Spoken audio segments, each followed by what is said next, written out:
Hello everyone. Let me first thank the organizers for giving me the opportunity to talk in the Conference on Physics Education 2020. I'm Atika Fatima from the Aligarh Muslim University, and today I'll be talking about discrete symmetries in physics.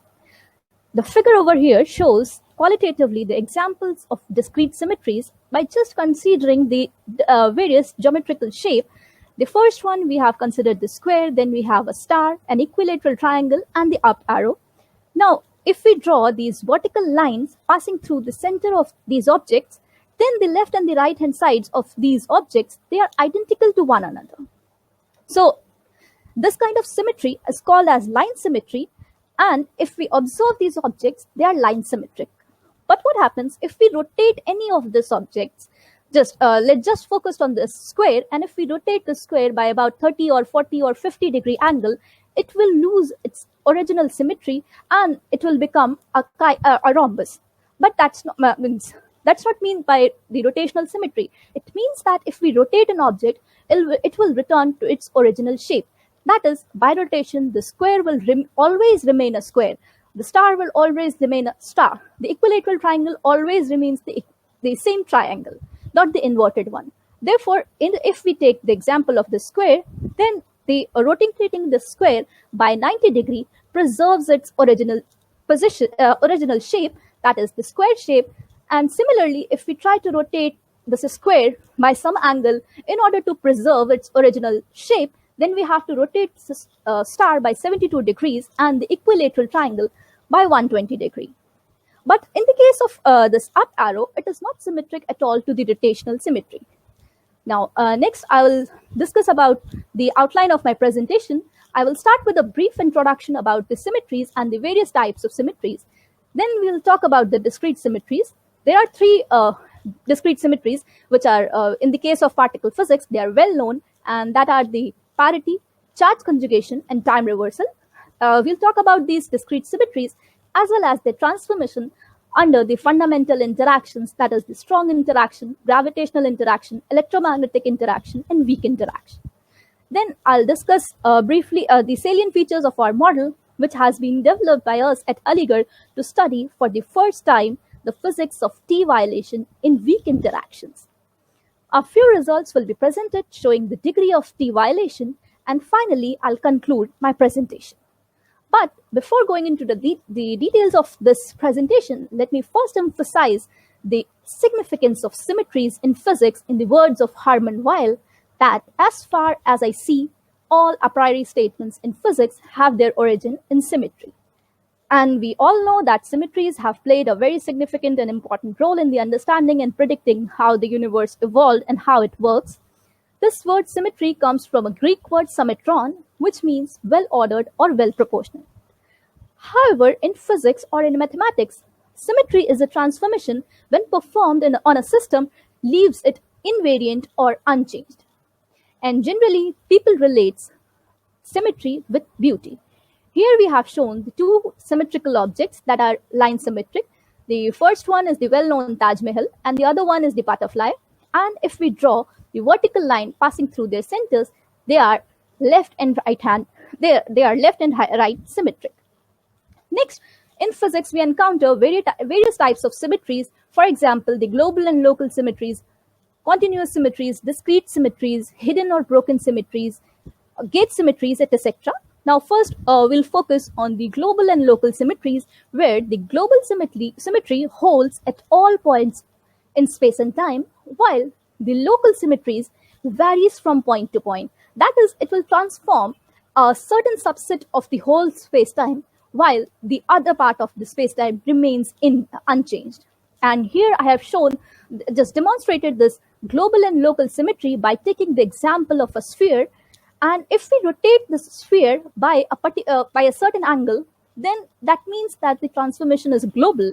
However, if we take a certain point on this sphere and transforms that point while leaving the rest of the sphere unchanged, that means this is the global symmetry. And various types of theories in the quantum field theories, they are developed by using these local and global transformations. Next, we have the continuous symmetries, which are the space-time symmetries and are performed by the infinitesimal transformations. And the the most basic example to demonstrate continuous symmetries is the rotation of Earth on its axis, which is taking place all the time. Now, the next type of symmetry is the broken or hidden symmetry, in which the ground state is not symmetric, but the higher states, they are symmetric. And the best example to demonstrate this broken or hidden symmetry is the Mexican hat. This broken symmetry is related with the spontaneous symmetry breaking, where we have studied the Mexican hat potential. And if we take a Mexican hat and put a ball at the top of this hat, then that will preserve the symmetry of the system. But what happens? The top of the hat is not the ground state of the system. Therefore, this ball will roll down to the trough of the hat, and it is possible for the ball to roll down to n number of points in the trough. And as far as this ball rolls down from the top to the trough of the Mexican hat, the symmetry is broken. Therefore, it is said that the symmetry is broken, or there is a hidden symmetry. That symmetry holds at some higher states of the system, but not in the ground state.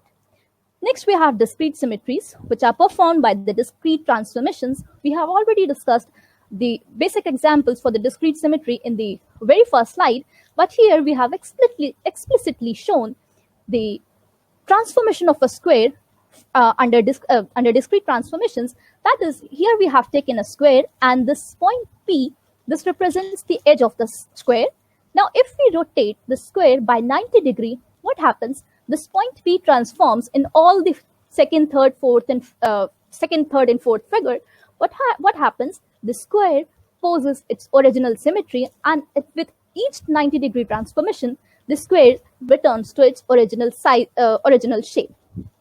Now, then we have the supersymmetry, which relates the standard model particles with their corresponding bosons, and we have gauge symmetries that are important in the quantum field theory, and they leads to the conservation of charge, lepton number, baryon number, etc. But we are not going to discuss in detail these supersymmetry and gauge symmetry.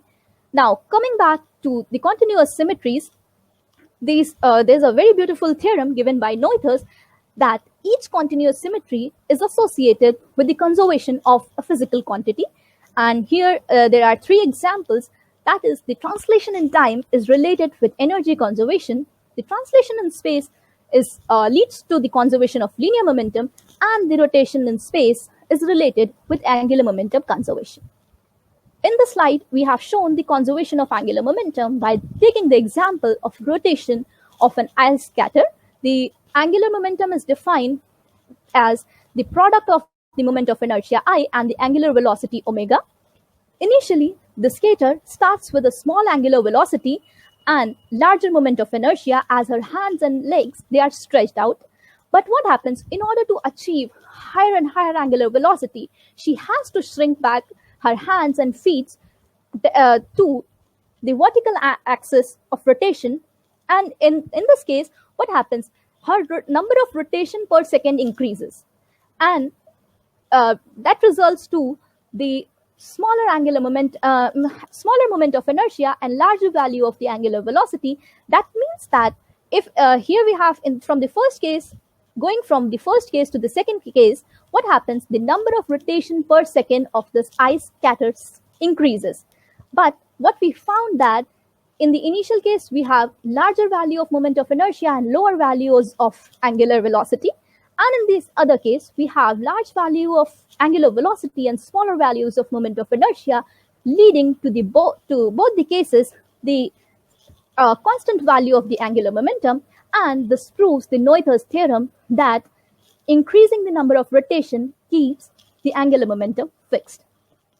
Now, in the next slide, we are going to in the next section, we are going to discuss the discrete symmetries, especially the parity, charge conjugation, and time reversal. And the parity transformation flips the spatial coordinates of a system from r to minus r. And here we have shown the example of a fist of the hand under parity. And one can see that all the three coordinates, that is the x-axis, the y-axis, and the z-axis, they transform their sign from r to minus r, and we observe a three-dimensional flip or the three-dimensional image of this hand under parity transformation. And this parity transformation depends upon the position coordinate. Therefore, all the vector quantities that are position dependent changes sign under parity. Next, we have charge conjugation that transforms a particle into its antiparticle. What happens? This is an internal symmetry of a system, and it changes sign of charge, lepton number, baryon number, strangeness, etc. That, for example, if we take the example of a proton, it will transform into an antiproton. The proton comes with a positive charge, while the antiproton comes with a negative charge. Therefore, charge conjugation means changing the sign from positive to negative or vice versa. Then we have the time reversal that flips the time coordinate from t to minus t. And here we have shown the example of, just to demonstrate this time reversal, we have considered the example of a free fall of an object from point A to point B. If we assume time reversal to be invariant, then that means that its reverse process, that is from going from point B prime to point A prime, is also possible. And both these processes, that is the initial one and the reversed one, which can also be called as the forward process and the reverse process, they can take at a, they are same, they take with say, they proceed with same probability. And initially it was thought that all these discrete symmetries individually as well as their combined operations, they are exact for all the interactions, that is weak, strong, electromagnetic, and gravitational. But what happened during 1940s and 50s, in the bubble chamber experiments and in the emulsion type of experiments, various new particles were discovered. And at that time, two particles, which were called tau and theta, they were observed. And these two particles have same mass, same lifetime. But what happens? These two particles decay into two different parity eigenstates. The tau particle decays to 2 pions and theta particle decays to 3 pions. And at that time, it was established that pions have odd parity. Therefore, it is not possible, if we consider the weak interactions to be exact under parity transformation, then it is not possible for a single particle to decay into two different parity eigenstates. And this was called, this puzzle was, this introducing property is called as the tau theta puzzle. Therefore, in order to solve this tau theta puzzle, it was suggested that maybe in the case of weak interactions, parity is not a good conservation law. And there were two scientists, Li and Yang, they had theoretically studied various processes, including the electromagnetic, weak, and strong, and they found that there are evidences in the case of strong and electromagnetic interactions that parity is a conserved quantity, but in the case of weak interaction, parity remains untested. And here just we have shown the basic example to see parity violation, that if a ginger kitten looks itself into a mirror, it will see a lion. That shows the violation of parity.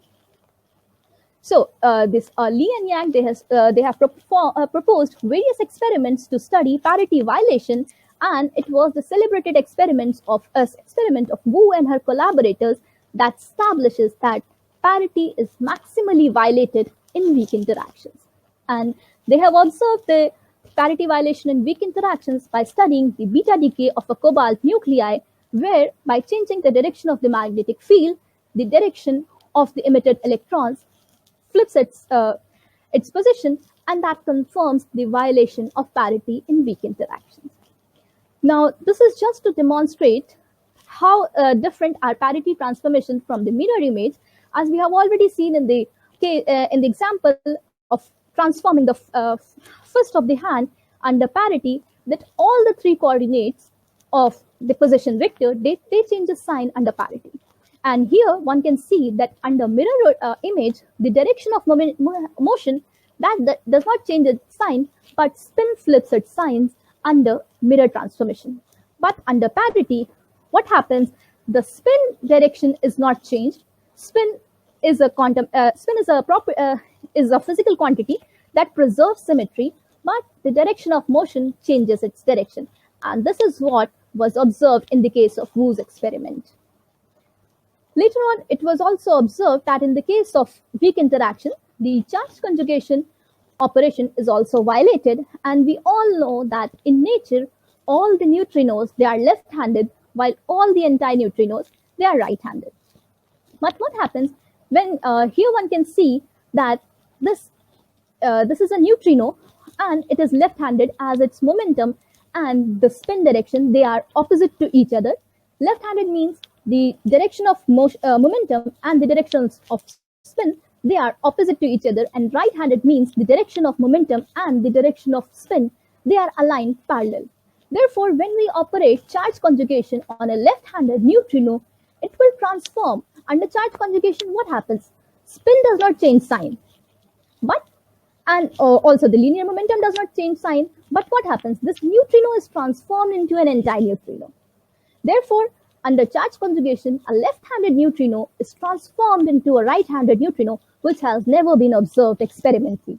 Therefore, with this conclusion and with the Goldhaber experiment that determines the helicity of these neutrinos, it was found that charge conjugation is also violated maximally in the case of weak interactions. Then it was suggested by Landau in 1957 that the combined operation of charge conjugation and parity may be a good symmetry of weak interactions, and it was observed in the case of a pion into a muon and a neutrino that this combined CP operation is a good symmetry.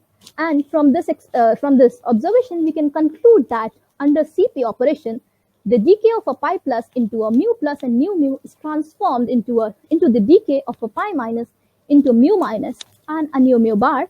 And here one can see that the direction of spin and the direction of momentum, they are parallel to each other. Therefore, this neutrino is a right-handed neutrino.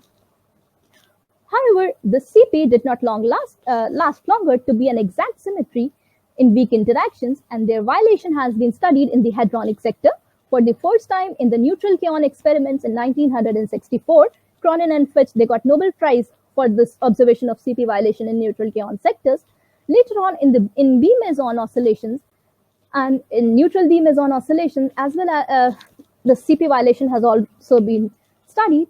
And lastly, the charm D meson has also been studied to violate CP. In the leptonic sector, that is in the neutrino sector, efforts are being made to study the CP violation in the leptonic sector by studying the neutrino oscillation experiments, which are going just like this, NOVA, T2K, Dune, and Hypercano-Conde. And the latest results on the CP violation in the leptonic sector have been obtained by the T2K experiments at 3 sigma confidence level. Now, these are the various exact and approximate conservation laws, where in the exact conservation laws, we have energy, linear momentum, angular momentum, charge, CPT, lepton number, and baryon number. And these conservation laws, both exact and approximate, they are used to classify various interactions into the category of strong, electromagnetic, and weak. In the exact conservation laws, the first 4, that is energy, linear momentum, angular momentum, and charge, these conservation laws are fixed by the nature. But in standard model, we assume that CPT, lepton number, and baryon number, they are also exact, as all the interactions, whether it is strong, electromagnetic, weak, or gravitational, they obey all these exact conservation laws. And these are the approximate conservation laws, where we have charge conjugation, parity, combined CP operation, time reversal, isospin, third component of isospin, and strangeness. In the case of strong interactions, all these approximate laws are exact, but in the case of weak interaction, all these conservation laws, they are violated. However, the electromagnetic interaction obeys some of the conservation laws, like charge conjugation, parity, time reversal, third component of isospin, but they violate isospin and strangeness conservation laws. Now, although the individual CP as well as the combined CP is violated in weak interactions, the combined CPT has various consequences which has been observed in various experiments to a very good approximation that leads, that are measured to a very good precision, that are the particles and antiparticles should have same mass, same lifetime, opposite charge, same magnetic moment and magnitude, but opposite in sign.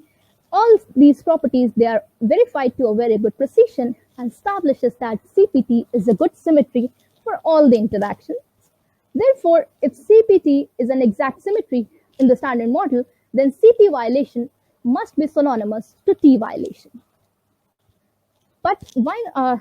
Okay, this table shows the invariance of the fundamental interactions under discrete transformations. And here one can see that in the case of strong and electromagnetic interactions, they are invariant under charge conjugation, under parity, time reversal, combined CPT symmetry, and combined CP and combined CPT symmetries.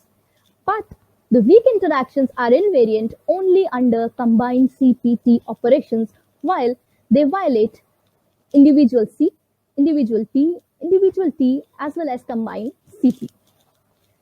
Now the question arises, if this T violation has already been theoretically proposed in 1964 by just measuring this kaon oscillation, the violation of CP in kaon sector by the neutral kaon oscillations, then why not it has been yet studied experimentally? The answer to that is, unlike the CP operations, there is not a single particle in the standard model that is a definite T eigenstate. Therefore, it is difficult to directly study T violation. The most basic method to study directly T violation is to measure the forward and backward cross-section rates for a general reaction A plus B going to C plus B. And this method has already been used in the case of strong and electromagnetic interactions, which are found to invariant under T, and this the spin of pions is determined by this method. But in the case of weak interactions, it is not possible to just flip the forward direction into backward direction and measure the cross-section rates, because in the case of weak interaction, here we have just considered the decay of a lambda into a proton and a pion. Both these proton, pion, and lambda, they are strongly interacting particles. Therefore, we can calculate the decay rate of lambda going to p pi minus. But what happens when we flip this reaction? The backward reaction, in the backward reaction, we have proton and a pion in the initial state. These proton and pions, they are strongly interacting particles. Therefore, they interact strongly, and in the final state, we can have a proton and a pion. We can have a lambda and a kaon. We can have a sigma and a kaon. But we never observed a lambda, only a lambda in the final state. Therefore, it is not possible to study time reversal by this method involving only the strongly interacting particles. But in the case of neutrino interactions, it may be possible to study time reversal by time reversal violation by measuring the forward and backward cross sections. But in the case of neutrinos, they are neutral particles. Also, their cross sections are very, very small. The cross section of neutrino interactions are of the order of 10 to the power minus 40 centimeters squared, which is a very, very small quantity and required a huge flux of detector, but also means applying this high flux of neutrinos and very large, huge detectors, it is not possible to directly see a neutrino in an experiment, as it is weakly interacting and a neutral particle. Therefore, it is one can study this process, the interaction of a neutrino and a neutron, to produce an electron and a proton in the final state. But by flipping the direction of this reaction, it is not possible to observe this neutrino in the final state. Therefore, again, we arrive at the same conclusion that the process of measuring the forward and backward ratios of the cross section do not allow us to study time reversal violation by this method. So for this, keeping all this in mind, we have proposed an alternative method to directly study the physics of T violation in weak interactions through the polarization measurements of hyperons in the anti-neutrino and electron-induced processes. The hyperons, they are short-lived particles, and they decay into a proton and a pion, or a neutron and a pion in the final state. And these, the asymmetry in the angular distribution of pions to a given direction. In the next few slides, I will discuss the polarization directions, how they are determined. But the decay asymmetry in the angular distribution of pions determine the polarization component of the hyperon. The longitudinal and perpendicular components of polarization, they are in the plane, while the transverse component of polarization lies out of the plane. Therefore, the measurement of transverse component of polarization gives information about the second-class current form factors, which are forbidden by G and T invariance. Such a measurement will thus provide an opportunity to study the underlying physics of T violation in weak interactions.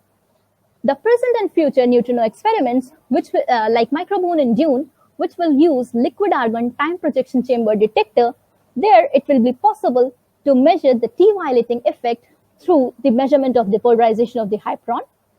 This liquid argon time projection chamber, this detector is very useful as it is itself a target and a detector and gives the three-dimensional track of the interaction. Therefore, when we have the three-dimensional track, it would be possible to directly measure this transverse component of polarization. Now, for detailed reading, the readers are referred to these papers which we have got published in the last 2-3 years, and all the mathematics for the polarization observables as well as the differential cross sections has been done in these papers. And here we have just shown the polarization components of final hyperon. But before going into the details of polarization components, let us just focus on this Feynman diagram where in the initial state we have an anti-neutrino of momentum k. This is the general reaction nu L plus n going to L plus y, where in the initial state we have an anti-neutrino of momentum L. This anti-neutrino emits a W minus boson, which is the intermediate vector boson, with the momentum q. And in the final state, we have an anti-lepton L plus with momentum k prime. This W boson is absorbed by the initial nucleon with momentum p, and in the final state, we have a hyperon, which is represented here by y with momentum p prime. Now, all the calculations we have done in the lab frame. Lab frame means the initial nucleon is at rest. Therefore, the three momenta of the initial nucleon is 0. Here we have shown the polarization components of the final hyperon by taking the reaction, the scattering plane as well as the reaction plane. In the scattering plane, we have the incoming anti-neutrino with momentum k, 3 momentum k vector, and in the this is the outgoing muon, anti-muon with momentum k prime. The initial nucleon is at rest and the final hyperon is parallel to the y-axis of the scattering plane. Therefore, there are 3 components of polarization: the longitudinal component, the perpendicular component, and the transverse component of polarization. The longitudinal component of polarization is parallel to the direction of the momentum of the hyperon. The transverse component of polarization lies perpendicular to the reaction plane, and the perpendicular component of polarization lies perpendicular to both longitudinal and transverse components of polarization. The details are given in those papers, and one can, the interested readers can just go through these papers. Now, we are just going to present a few results in order to represent the T violating observables. And the study of T violation through the measurement of hyperon polarization has been done for the first time, where we are proposing an experiment to directly study T violation in weak interactions. Fortunately, such kind of measurement would be possible at the planned Dune experiment at Fermilab, which will use the liquid argon time projection chamber detector. And there it would be possible to directly measure this transverse component of polarization, which is directly related with time reversal violation. These are the results for the polarization, the perpendicular and transverse component of polarization as a function of the incoming anti-neutrino energy for the process nu mu plus p going to mu plus lambda. And here we have varied the value of the second class current form factor, which is directly related with time reversal violation. And by taking the different values of this time reversal violating form factor, we observe the transverse component of polarization to contribute significantly towards T violation. And similarly, these are the results for the polarization components at as a function of q squared by at anti-neutrino energy of 3J. And here also one can see that the perpendicular and the transverse components of polarization, they are significant in the variation of the second class current form factor. That is the form factor related with time reversal violation.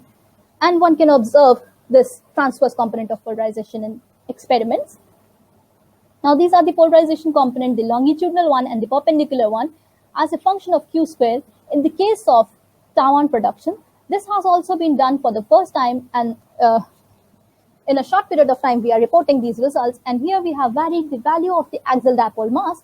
This is a very important quantity, and one we are able to fix the value of the axial dipole mass from these polarization observables.